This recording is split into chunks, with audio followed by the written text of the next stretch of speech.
everyone. This is your technical Gurudev engineer सक्षम सक्सेना।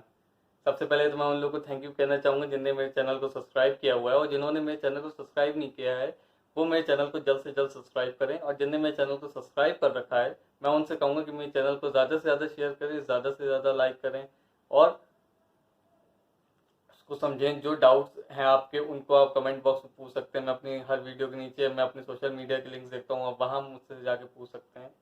तो चलिए स्टार्ट करते हैं। आज का टॉपिक जो हमारा रहेगा, हमने पिछले लेक्चर में देखा था कि जावा में हमने देखा था कि कमेंटिंग हम कैसे करते हैं और पैकेजेस क्या होते हैं। तो आज का टॉपिक जो हमारा रहेगा वो रहेगा जावा वेरिएबल्स। जावा में वेरिएबल्स क्या होते हैं। तो वेरिएबल्स बेसिकली हमारे क्या होते हैं, ये कंटेनर होते हैं जिसमें वैल्यू स्टोर होती है प्रोग्राम एग्जीक्यूशन के वक्त। तो आज का टॉपिक है हमारा जावा वेरिएबल्स।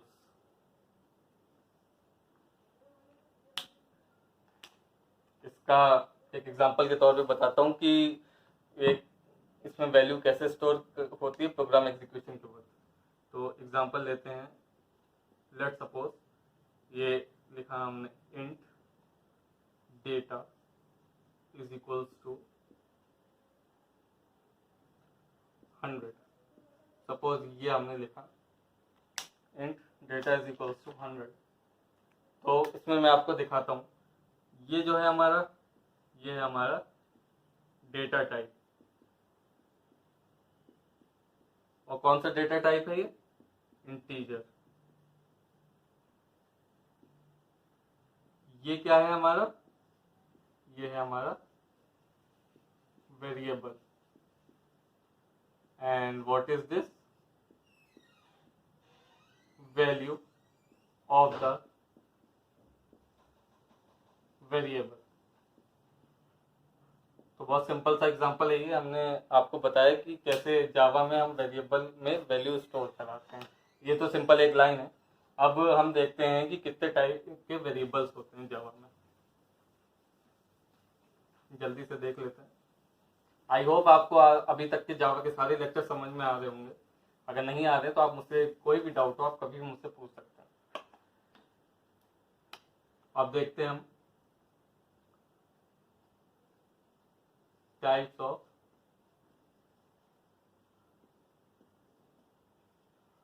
वेरिएबल्स। तो बेसिकली जावा में 3 तरीके के वेरिएबल होते हैं। पहला होगा हमारा लोकल वेरिएबल, दूसरा है हमारा इंस्टेंस वेरिएबल, और तीसरा है हमारा स्टैटिक वेरिएबल। बेसिकली 3 टाइप के वेरिएबल हमने इसमें देखे कि लोकल वेरिएबल, इंस्टेंस वेरिएबल और स्टैटिक वेरिएबल। अब मैं इसको आपको एग्जांपल दे के समझाऊंगा तो आप लोग को ज़्यादा समझ में आएगा। ऐसे मैं थ्योरी में बता दूंगा तो वो ज़्यादा समझ में नहीं आएगा। मैं एप्लीकेशन से समझाता हूँ डायरेक्ट। तो इनके एग्जांपल के तौर पे हम एक प्रोग्राम ले लेते हैं। लेट सपोज हमने एक क्लास बनाई, क्लास ए। ये हमने क्लास की बॉडी को खोला, जो जिसमें हम प्रोग्राम लिखते हैं उनको हम बॉडी कहते हैं। इसमें हमने इनिशियलाइज किया इंट डेटा, सपोज दैट 50 हमने इसकी वैल्यू दे दी। इसके बाद हम लिखेंगे static int m is equals to 50। ये हमारा हो गया वॉइड मेथड।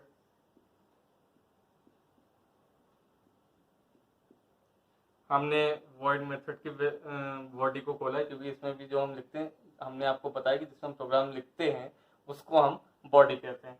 तो this is void method int n equal to 90। ये हमने वॉइड की बॉडी को क्लोज किया और ये हमने क्लास की बॉडी को क्लोज किया। अब इसमें हम देखते हैं हमने इसी प्रोग्राम में तीनों वेरिएबल का यूज कर लिया है। अब हमें बस उस वेरिएबल को पहचानना है कि कौन सा वेरिएबल कौन सा है। तो सबसे पहले हम देखते हैं, ये हमने एक क्लास को डिफाइन किया, फिर हमने ये लाइन लिखी int data is equal to 50। तो ये हमारा कहलाता है इंस्टेंस वेरिएबल।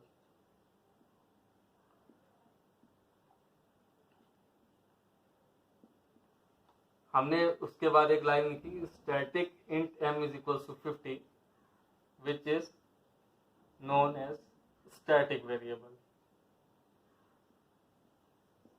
और लास्ट वाली ये जो हमने लाइन लिखी, इंट n इक्वल टू 90, यह है हमारा लोकल वेरिएबल। अब थ्योरेटिकली क्या लिखा रहता है जनरली सारी किताबों में, तो मैं आपको दिखाता हूँ। अब मैंने आपको एग्जांपल बता दिया कि ये इंस्टेंस वेरिएबल, ये स्टैटिक, ये लोकल वेरिएबल, तो अब मैं आपको थ्योरी इसी से समझाता हूँ।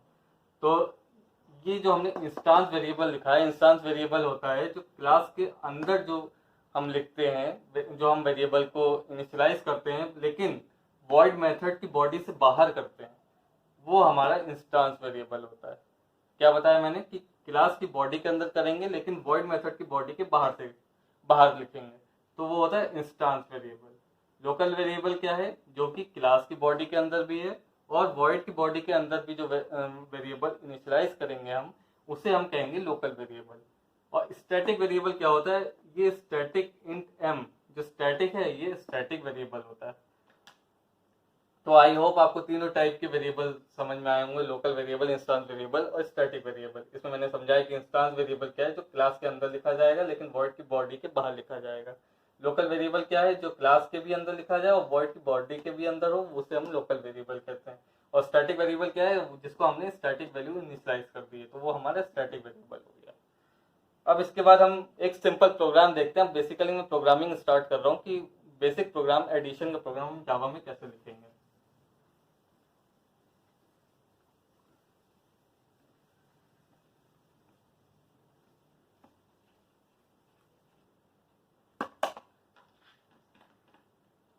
तो हमने क्वेश्चन लिया, web two add two variables. Web से कंफ्यूज ना होइएगा, वेब का जो मतलब होता है हम लोग इंजीनियरिंग की भाषा में यूज करते हैं, शॉर्ट फॉर्म में यूज करते हैं, राइट ए प्रोग्राम। तो write a program to add two variables, तो ये हमारा क्वेश्चन दिया हमने। चलिए स्टार्ट करते हैं। सपोज हमने एक क्लास बनाई, क्लास ऐड, इसकी हमने वैल्यू बॉडी खोली। ऐसे ही ऐसे लिखिएगा आप अपने नोटपैड में, जो प्रोग्राम लिखेंगे सिंपल इसी फॉर्मेट पे लिखिएगा, क्लास ऐड। इसके बाद हमने इसके अंदर लिखा मेन की body, public static void main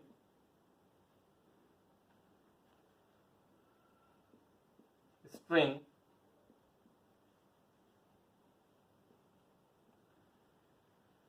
अर्क्स।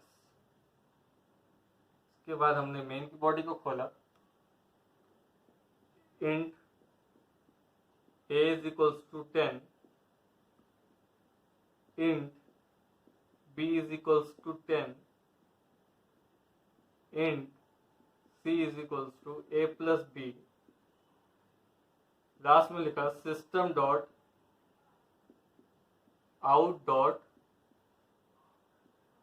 Print Elon सी।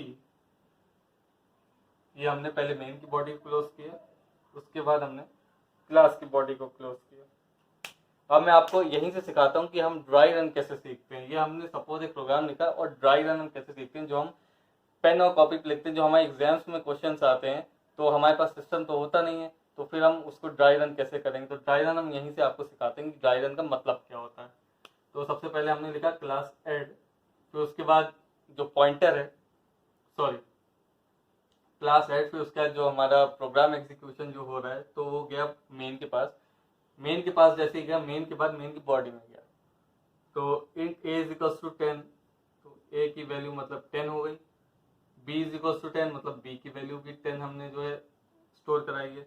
अब इसमें क्या है, c is equals to a plus b, c is equals to a plus b, यानी कि जो बैक एंड पे प्रोग्रामिंग हो रही होगी कंप्यूटर में, मैं आपको वो बता रहा हूँ। 10 प्लस 10 इज इक्वल्स टू 20। अगर हम ये लाइन नहीं लिखते हैं सपोज दैट ये लाइन हमने नहीं लिखी, तो हमारी वैल्यू जो स्क्रीन पे जब हम रन कराएंगे तो हमारी जो स्क्रीन आएगी वो ब्लैंक आएगी। तो ये हमें लिखना जरूरी है, system out dot print Elon.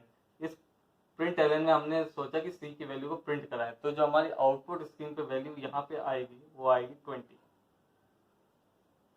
तो ये ऐसे होता है ड्राई रन। तो इसका जो आउटपुट निकल के आएगा वो निकल के आएगा 20। तो आई होप आपको इस सिंपल एडिशन का प्रोग्राम समझ में आया होगा। आई थिंक आज के लेक्चर आपके लिए बहुत ज़्यादा इंफॉर्मेटिव रहा होगा, क्योंकि मैंने आपको बेसिक प्रोग्राम बताया और उसका ड्राई रन कैसे करते हैं वो बताया। तो आज के लिए इतना ही रखते हैं, मिलते हैं नेक्स्ट लेक्चर में। Thank you.